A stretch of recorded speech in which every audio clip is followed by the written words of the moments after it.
9મા ધોરણની અંદર ગતિ વિશે પૂરેપૂરો ખ્યાલ મેળવી ગયા કે ગતિ કોને કહેવાય, સ્થાનાંતર કોને કહેવાય, પથ લંબાઈ કોને કહેવાય, ત્યાર પછી વેગ કોને કહેવાય, પ્રવેગ કોને કહેવાય, સ્પીડ છે એ તમે કેવી રીતે વધારી શકો, સ્પીડ કોને કહેવાય, એવરેજ સ્પીડ કોને કહેવાય, આપણે જેમ ગાડીમાં કઈ એવરેજ આવી તો એ એવરેજ કોને કહેવાય, આપણે એ બધી ચર્ચા ચેપ્ટર 8 માં ભણી ગયા.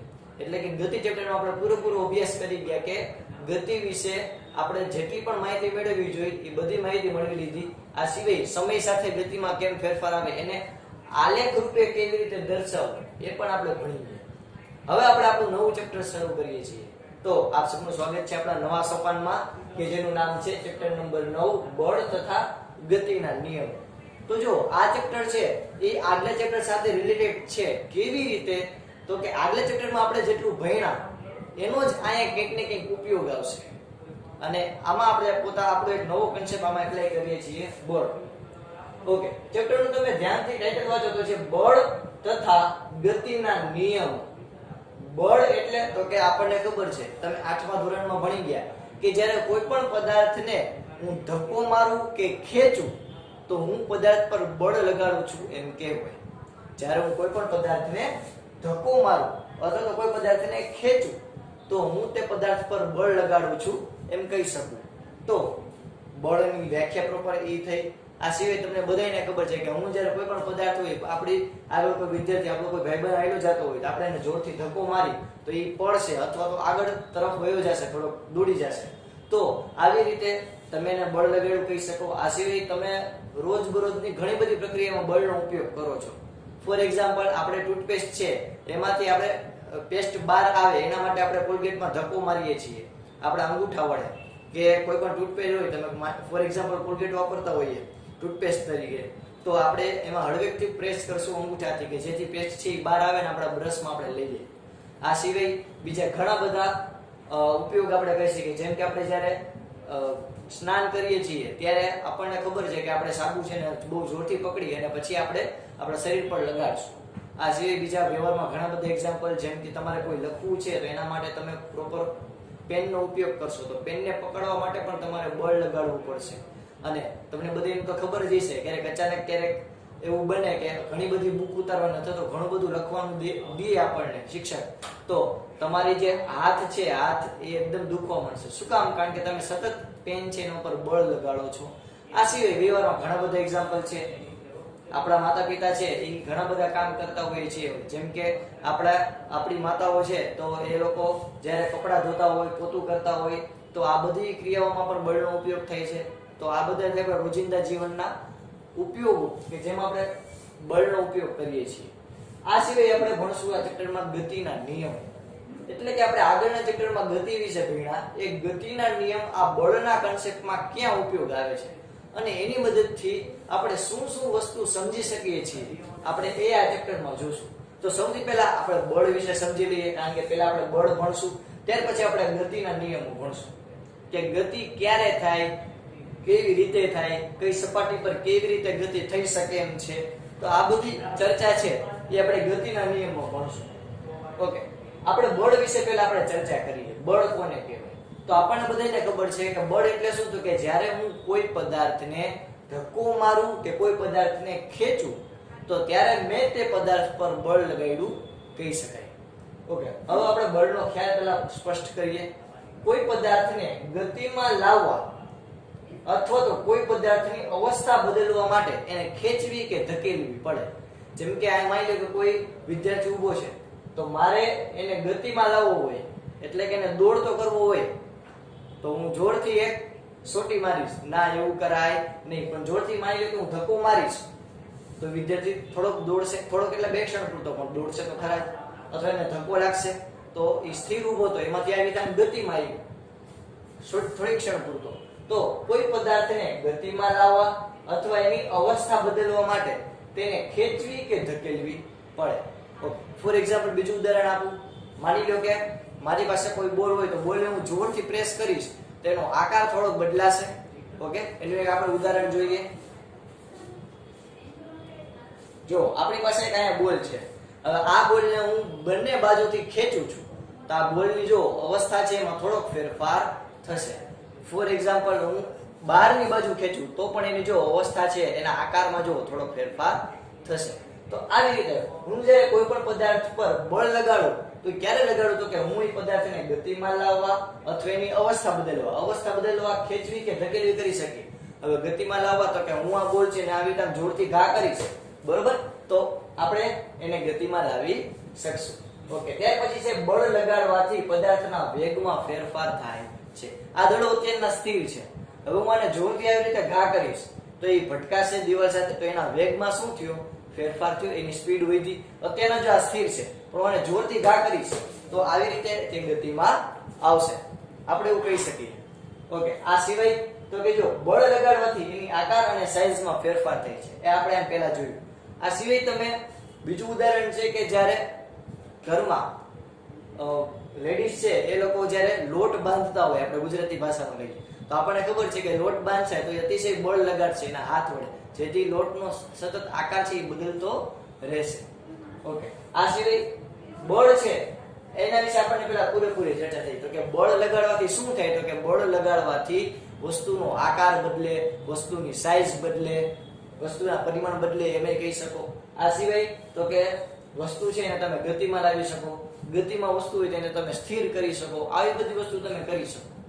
ફોર એક્ઝામ્પલ, આપણે સાયકલ છે એમાં બ્રેક મારશી એટલે આપણે બ્રેક લગાડી એટલે આપણે બળ લગાડ્યું સાયકલ પર, તો આ થશે શું? તો કે જે સાયકલ છે એ ઊભી રહી જશે, એટલે કે સ્થિર થઈ જશે. તો ગતિમાં રહેલી સાયકલને સ્થિર કરી, સ્થિર રહેલી સાયકલને આપણે પેન્ડલ મારશી એટલે ગતિમાં લાવશે, તો પેન્ડલ મારશે એટલે આપણે પગ વડે આપણે બળ લગાડશી, તો આપણે સ્થિર રહેલી સાયકલને પણ ગતિમાં લાવી શકશું. તો બળ છે એની મદદથી કોઈ પદાર્થને ગતિમાં લાવી શકો છો, પદાર્થની અવસ્થા બદલી શકો છો, એના આકાર અને સાઈઝ બદલી શકો છો, એના વેગમાં ફેરફાર કરી શકો છો. ઓકે, હવે બળ છે એ લાગવાના પ્રકાર કેટલા સમજો વિદ્યાર્થી મિત્રો. બળ કેટલી રીતે લાગી શકે? તો કે સાહેબ બળ ફટાક કરતું લાગી શકે એવું કઈ નથી. કે જો બળ છે એ બે રીતે લાગી શકે. બળના મુખ્ય બે પ્રકાર, એક સંતુલિત બળ અને એક છે અસંતુલિત બળ. ઓકે, સંતુલિત બળ એટલે શું? તો કે તમને નામ પરથી જ ખબર પડી જાય કે સંતુલિત એટલે તો કે સંતુલનમાં રહે, એટલે કે સ્થિર રહેતું, બેલેન્સ રહેતું બળ. ઓકે, સંતુલિત બળ એટલે શું? તો કે જે બળોની સંયુક્ત અસર હેઠળ સ્થિર અથવા ગતિમાન અવસ્થામાં ફેરફાર ન થાય, સ્થિર અથવા ગતિમાન અવસ્થામાં ફેરફાર ન થાય, તો એવા બળને આપણે સંતુલિત બળ કહીશું. એનો મતલબ શું? તો કે હું કોઈ પદાર્થ પર બળ લગાડું અને પદાર્થ સ્થિર હોય તો સ્થિર જ રહે અને ગતિમાં હોય તો ગતિમાં જ રહે, તો એવા પદાર્થને હું સંતુલિત બળ કહી શકું. પણ અહીં એક શબ્દ આવ્યો કે સંયુક્ત અસર હેઠળ. સંયુક્ત અસર હેઠળ એટલે તો કે હું કોઈ પદાર્થ પર બળ લગાડું અને એ પદાર્થ પર પાણી પર બળ લગાડશે. આ બે એવી રીતે હોવા જોઈએ કે બંનેની અવસ્થામાં કાંઈ ફેરફાર થાય નહીં, એટલે કે સ્થિર પદાર્થ સ્થિર જ રહે અને ગતિમાન પદાર્થ ગતિમાન રહે. ઓકે, ઉદાહરણ આપો. ફોર એક્ઝામ્પલ, માની લો કે આ બોર્ડ છે, આ બોર્ડનો મારે ગમે એટલો ધક્કો મારીશ તો આ આગળ દિવાલની અંદર જશે નહીં. તેનો મતલબ શું થયો? તો કે જો આ બોર્ડ છે એ સ્થિર છે તો એ સ્થિર ને સ્થિર જ રહેશે. એવું તો નથી કે હું આવી રીતે જોરથી એકદમ ધક્કો મારું તો એમ ગતિમાં ચાલવા માંડે. તો સ્થિર એટલે કે સંતુલિત બળ એટલે શું? તો કે સ્થિર પદાર્થ સ્થિર રહે અને ગતિમાન પદાર્થ ગતિમાં રહે. ફોર એક્ઝામ્પલ, આપણું ઘર, તમે ગમે એટલો તમે ધક્કો મારશો, હું મશીનની જેસીબીની એની કઈ વાત નથી કરતો, તમે ધક્કો મારશો તો મકાન છે, આપણું જે ઘર છે, આપણું જે હાઉસ છે એ ડગમગશે નહીં, એટલે કે ગતિમાં આવશે નહીં, એ સ્થિર ને સ્થિર જ રહેશે. તમે કોઈ દિવાલને પણ જોરથી ધક્કો મારશો, તમે થાકી જશો પણ એ ચાલશે નહીં. તો સ્થિર પદાર્થ સ્થિર રહે અને ગતિમાન પદાર્થ ગતિમાં રહે, તો એવા બળને કેવા કહેવાય? સંતુલિત બળ કહી શકો. ઓકે, આ સંતુલિત બળનું પરિણામી બળ કેવું હોય? શૂન્ય. એટલે કે જેટલું બળ કોઈ એક પદાર્થ લગાડે છે એટલું જ બળ બીજો પદાર્થ લગાડે. જેમ કે આ બળનો એકમ છે ન્યૂટન, જે તમે સ્ટાન્ડર્ડ 8 માં ભણી ગયા. તો બળ છે, માની લો કે આમથી 5 ન્યૂટન બળ લાગે અને આમથી પણ 5 ન્યૂટન બળ લાગે, તો બેની દિશા કેવી છે? વિરુદ્ધ. તો પદાર્થ કેવો રહેશે? સ્થિર. ઓકે, પદાર્થ અચળ વેગથી ગતિ કરે છે. પદાર્થ અચળ વેગથી ગતિ કરે છે, પદાર્થના વેગમાં કઈ ફેરફાર થતો નથી. એટલે કે સ્થિર પદાર્થ હોય તો એનો વેગ 0 0 જ રહે, એટલે કે સ્થિર જ રહે પદાર્થ. અને ગતિમાન પદાર્થ હોય એટલે કે કોઈ ચોક્કસ સ્પીડ થી ગતિ કરતો હોય એ સ્પીડ એની કેવી રહે? ચાલુ જ રહે, એને કઈ ફેર પડે નહીં. ઓકે, એનું ઉદાહરણ આપણે ગમે એટલી ટ્રાય કરીએ તો આપણે પૃથ્વી જે 24 કલાકની અંદર ફરે છે તો આપણે એને બદલાવી શકશું? તો કે નહીં બદલાવી શકીએ. આ સિવાય તો કે જે સૂર્યની આસપાસ પૃથ્વી છે એ પરિક્રમા કરે છે, આપણને બધાને ખબર છે. તો એમાં આપણે કઈ ફેરફાર કરી શકશું? આપણે કઈ ફેરફાર નહીં કરી શકીએ ગમે એટલું બળ લગાડી. હું આવી રીતે જમીનને જોરથી આવી રીતે પગ મારું, પાટા મારું, ગમે એટલું કરું, હું ગમે એટલું બળ લગાડું, હું ગમે એટલું બળ લગાડું, પણ પૃથ્વી છે એનામાં કઈ પણ ફેરફાર થશે? એની જે ગતિ છે પરિક્રમણની અને પરિભ્રમણની, એમાં કઈ પણ ફેરફાર થશે નહીં. તો એવી રીતે સ્થિર પદાર્થ હોય એ સ્થિર જ રહે, એટલે કે એનો વેગ 0 0 રહે. અને ગતિમાન પદાર્થ હોય જે સ્પીડ થી ફરતો હોય એ જ સ્પીડ થી ગતિ ચાલુ રાખે. તો એવા પદાર્થને આપણે એવા પદાર્થ પર લાગતા બળને આપણે કેવું કહેશું? તો કે સંતુલિત બળ. ઓકે, હવે જો બ્લોક ખેંચવામાં આવે, બ્લોક ખેંચવામાં આવે એટલે મારી પાસે કોઈ પદાર્થ હોય એને હું ખેંચું તો હું બે રીતે ખેંચી શકું. કઈ રીતે? તો કે જો બે બાજુથી સરખું બળ આપીને અને બે બાજુથી અલગ અલગ બળ આપીને. હવે પદાર્થ જો સ્થિર રહે તો એનો મતલબ એમ કે બે બાજુથી સરખું બળ લાગે. જો સમજાવું કેવી રીતે? તો કે જો મારી પાસે અત્યારે એક આવી રીતે બ્લોક છે. હવે આ બ્લોકને હું આ બાજુથી 5 ન્યૂટનનું બળ આપું, આ બાજુથી પણ 5 ન્યૂટનનું બળ આપું, તો જો બે બાજુથી સરખું બળ આપું તો આ પદાર્થ જો ગતિ કરે છે, હલનચલન કરે છે. જો હું તેના બળ આપું છું, કેટલું બધું બળ આપું છું, છતાં પણ જેમાં કાંઈ પણ ફેરફાર થતો નથી. તેનો મતલબ શું છે? કે મારા આ હાથ દ્વારા લાગતું બળ અને આ હાથ દ્વારા લાગતું બળ, બે હાથ દ્વારા લાગતું બળ કેવું રહેશે? સરખું, જેથી એમાં કાંઈ પણ ફેરફાર થતો નથી. તમે આ પ્રવૃત્તિ ઘણે પર કરી શકશો કે તમે કોઈ પણ આવી કોઈ પદાર્થ હોય જે પ્લાસ્ટિકનો બનેલો હોય અથવા તો કોઈ બોલ છે, દડો છે, એને તમે તમારા હાથ ઉપર આવી રીતે રાખી અને બંને બાજુથી સરખું બળ આપજો, બંને બાજુથી અંદરની બાજુ ધકેલવાની, એવી ટ્રાય કરવાની કે આનો આપણે કચુંબર બનાવી દઈએ, એવી ટ્રાય કરવાની. ફૂલે ફૂલ અંદરની બાજુથી ખેંચવા, તો તમે જોશો કે તમારા હાથ છે એમાં તમે થોડી વાર પછી દુખાવો મહેસૂસ કરશો. એટલે કે તમે બળ લગાડો છો ખૂબ જ, છતાં પણ એ પદાર્થ છે ગતિમાં આવતો નથી. તો એનો મિનિંગ શું થયો? તો કે તમે આ હાથ દ્વારા લાગતું બળ અને આ હાથ દ્વારા લાગતું બળ, બે હાથ દ્વારા લાગતું બળ કેવું છે? તો કે સરખું, સંતુલિત. એટલે આપણે આ અવસ્થામાં તમે જે બળ લગાડો છો એને આપણે શું કહીશું? તો કે સંતુલિત બળ કહી શકીએ. ઓકે, એટલે સંતુલિત બળ વિશે પહેલા ક્લિયર થયું. જે બળ દ્વારા સ્થિર પદાર્થ સ્થિર રહે અને ગતિમાન પદાર્થ ગતિમાં જ રહે, એટલે કે એની અવસ્થામાં તમે ફેરફાર કરી શકો નહીં. એવા પદાર્થને દ્વારા લાગતા, એવા પદાર્થ પર લાગતા બળને કેવું કહેવાય? સંતુલિત બળ. ઓકે, એનું પરિણામી બળ કેવું હોય? શૂન્ય. એટલે કે આમથી હું 5 ન્યૂટનનું બળ આપું, આમથી 5 ન્યૂટનનું બળ લાગે, પણ એકની દિશા પ્લસ લો તો એકની દિશા માઇનસ. કારણ કે માની લો કે હું આ દિશા પ્લસ લો તો મારે આ દિશા કેવી લેવી પડે? માઇનસ, કારણ કે એકબીજાની વિરોધી છે. તો હું આમ પ્લસ લઉં પ્લસ 5 ન્યૂટન, તો આ બાજુથી 5 ન્યૂટનનું બળ છે કેવું રહેશે? માઇનસ. તો +5 -5 બેનો સરવાળો 0, એટલે પરિણામી બળ શૂન્ય મળે. પદાર્થ અચળ વેગથી ગતિ કરતો હોય છે, અચળ વેગથી ગતિ કરતો હોય એટલે કે એની અવસ્થામાં કઈ ફેરફાર થતો હોય નહીં. ઓકે, હવે જો બ્લોક ખેંચવામાં આવે, મારી પાસે એક બ્લોક છે, આને હું ખેંચવાનું કામ કરું તો જો બે બાજુથી હું સરખું બળ આપીશ તો પદાર્થ કેવો રહેશે? સ્થિર. બે બાજુ અલગ અલગ મૂલ્યનું બળ આપીશ એટલે કે આ હાથ દ્વારા હું વધારે બળ આપું અને આ હાથ દ્વારા ઓછું બળ આપું તો જોવો શું થાય છે. હાથ દ્વારા મેં વધારે બળ આપ્યું, હાથ દ્વારા કેવું બળ આપ્યું? ઓછું બળ આપ્યું. તો બે બાજુ, જે બાજુ વધારે બળ લાગતું હોય ત્યાં પદાર્થ ખસશે. એટલે કે જો મેં હાથ દ્વારા વધારે બળ આપું તો પદાર્થ કઈ બાજુ ખસશે? આ બાજુ. હું આ હાથ દ્વારા વધારે બળ આપું, આવડા હાથ દ્વારા, તો જો પદાર્થ આ બાજુ ખસશે. એનો મતલબ શું થયો? તો કે તમે જે બાજુ વધારે બળ આપો એ બાજુ પદાર્થ વધારે ખસે. આ તમે જોયું છે, તમે ઘરમાં નાના ભાઈ બહેન હોય તેની સાથે તમે બાજતા હોય વારે ઘડીએ તો તમે જોઈ શકો કે વચ્ચે ઓસીકું હોય તો બે ખેંચવાની ટ્રાય કરતા હોય, આ બાજુથી બેન અથવા તો ભાઈ ખેંચે, આ બાજુથી તમે ખેંચતા હોય, તો જે વધારે બળ લગાડશે એ બાજુ ઓસીકું આવી જશે. ઓકે, તો આ એ પ્રકારનો કિસ્સો થયો. હવે બે સરખું બળ લગાડશે તો ઓસીકું ન્યા જ રહેશે, સ્થિર રહેશે. થોડી વાર પછી ઓસીકું ફાટી જાય. તો આ તમે બે કિસ્સા સમજી શકો છો. બે બાજુથી જો સરખું બળ લાગે તો પદાર્થ સ્થિર રહે. બે બાજુ અલગ અલગ મૂલ્યનું બળ લાગે તો જે બાજુ વધારે બળ લાગતું હોય એ બાજુ પદાર્થ ખસશે. ઓકે, હવે અસંતુલિત બળ કોને કહેવાય? આપણે સંતુલિત બળ વિશે ડિટેલમાં ચર્ચા કરી. હવે આપણે અસંતુલિત બળ વિશે સમજીએ. અસંતુલિત બળ કોને કહેવાય? તો કે જે બળોની અસર હેઠળ સ્થિર પદાર્થ ગતિમાં આવે અને ગતિમાન પદાર્થ સ્થિર થઈ જાય, અથવા તો ગતિમાન પદાર્થ વધુ ગતિમાં આવે, તો એવા પ્રકારના બળને કહેવાય અસંતુલિત બળ. એટલે શું?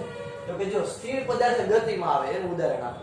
તો કે જો આપણે જોઈએ છીએ કે સાયકલ હોય, આપણે ઘરે એકદમ સ્થિર હોય. હવે આપણે એમાં પેન્ડલ મારશું તો સાયકલ આગળ વધશે. તો તમે પેન્ડલ માર્યું એટલે કે બળ લગાડ્યું, તો સાયકલ હતો, જે પદાર્થ છે આપણો સાયકલ, એ પહેલા સ્થિર હતી. ઘરે ઘોડી મારીને તમે એકદમ સ્થિર રાખી. હવે તમે એને પેન્ડલ મારી અને એને ગતિમાં લાવો છો. તો પેન્ડલ માર્યું એટલે કે એના ઉપર બળ લગાવ્યું. તો એ જે બળ લગાવ્યું એને તમે કેવું બળ કહી શકો? અસંતુલિત બળ. શું કામ? કારણ કે જો સાયકલની અવસ્થા બદલાણી, એટલે કે સાયકલ પહેલા સ્થિર હતી, એમાંથી કેમ આવી? ગતિમાં આવી. એટલે જે બળોની અસર હેઠળ સ્થિર પદાર્થ ગતિમાં આવે, આને કરતા ઊંધું ગતિમાન પદાર્થ સ્થિર થઈ જાય. તમે સાયકલ ઉપર બ્રેક મારશો, બળ લગાડશો એટલે બ્રેક મારશો તો સાયકલ સ્થિર થઈ જશે. તો એને પણ તમે અસંતુલિત બળ કહી શકો. અને ગતિમાન પદાર્થ વધુ ગતિમાં આવે એટલે તો કે તમે જોયું હશે કે ગતિમાન પદાર્થ એટલે કે આપણે સાયકલ લઈને જતા હોય, આપણે ગિયરમાં ફેરફાર કરીએ, બરોબર? આપણે ગિયરમાં ફેરફાર કરીએ તો આપણે વધારે સ્પીડથી કરી શકશું. તો એમાં તમારે બળ પણ થોડુંક વધારે લગાડવું પડે. એટલે કે ગતિમાન પદાર્થ વધુ ગતિમાં આવે તો તમે 3 કિસ્સા જોયા. અસંતુલિત બળ કોને કહેવાય? તો કે જે પદાર્થ પર સ્થિર પદાર્થ ગતિમાં આવે, ગતિમાન પદાર્થ સ્થિર થઈ જાય, અને ગતિમાન પદાર્થ વધુ ગતિમાં આવે તેવા પદાર્થ પર લાગતા બળને તમે કહી શકો અસંતુલિત બળ. ઓકે, હવે કહેવાય ઘર્ષણ બળ કોને કહેવાય? તો કે જ્યારે કોઈ પદાર્થ સપાટી સાથે સંપર્કમાં રહીને ગતિ કરે, કોઈ પદાર્થ સપાટી સાથે સંપર્કમાં રહી અને ગતિ કરે તો ત્યારે ગતિને અવરોધતા બળને શું કહેવાય? ઘર્ષણ બળ. એટલે શું? તો કે જો આપણી રોડ છે, રોડ ઉપર સાયકલ છે, ટચ થઈને જ ગતિ કરશે. સાયકલના જે વ્હીલ છે, તમે કદી એવું જોયું સાયકલના વ્હીલ હોય રોડ થી વધારે હાલતા હોય? નહીં, એવું શક્ય નથી. તો સાયકલના રોડ છે એની સાથે સાયકલ જે છે, સાયકલ એ રોડ સાથે ટચ થઈને ગતિમાં આવશે. તો ટચ થઈને ગતિમાં આવતું હોય છે તો સતત ટાયર છે એ ઘસાતું હશે, એટલે આપણે અમુક વર્ષો પછી ટાયર બદલાવવું પડે. તો અહીંયા જો ઘસારો થયો, ટાયર છે એ ઘસાણું. તો ટાયર ઘસાણું કેને લીધે?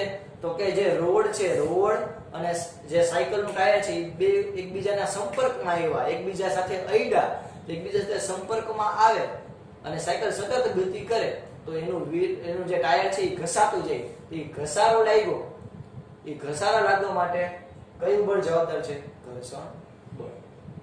આ સિવાય બીજું તો કે આપણું કાગળ છે, આપણા કાગળ, એના ઉપર પેનથી હું આવી રીતે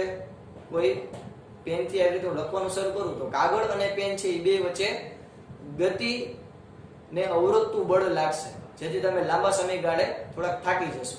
તો અહીંયા ઘર્ષણ બળ ફાયદાકારક પણ છે અને ફાયદાકારક નથી પણ. એટલે કે આપણે જો બંને હાથ છે એની હથેળી જોરથી આવી રીતે ઘસી તો અમુક સમય પછી ગરમ થઈ જશે, કારણ કે એમાં ઘર્ષણ બળ લાગ્યું. તો આજે આપણે સંતુલિત બળ, અસંતુલિત બળ અને ઘર્ષણ બળ વિશે ડિટેલમાં ચર્ચા